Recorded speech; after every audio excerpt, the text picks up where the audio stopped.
సామర్లకోటకు చెందిన శ్యామల హైదరాబాదులో స్థిరపడ్డారు. వ్యాపారంలో నష్టాలు రావటంతో డిప్రెషన్లోకి వెళ్లిన సమయంలో బయటపడేందుకు ఈత నేర్చుకున్నారు. ఏదైనా సాధించాలంటే వయసుతో పనిలేదని నిరూపించారు గోలి శ్యామల. ఆ ఈతే సాహసంగా మార్చుకున్నారు. గతంలో 47 ఏళ్ల వయసులో శ్రీలంక నుంచి రామసేతు వరకు, గతేడాది మార్చిలో పాక్ జలసంధి 30 మీ. దూరాన్ని లక్షద్వీప్ ఛానల్లో ఈత కొట్టి రికార్డులు సాధించారు.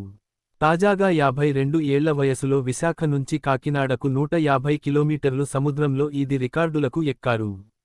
విశాఖపట్నం నుంచి కాకినాడ వరకు సముద్రాన్ని ఈదుతూ మొత్తం 150 కిలోమీటర్ల దూరాన్ని సముద్రంలో ఈదుతూ వచ్చారు శ్యామల.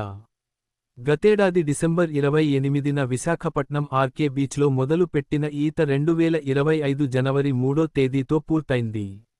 రోజుకు 30 కిలోమీటర్లు లక్ష్యంగా పెట్టుకుని గోలి శ్యామల ఈ రికార్డును పూర్తి చేశారు.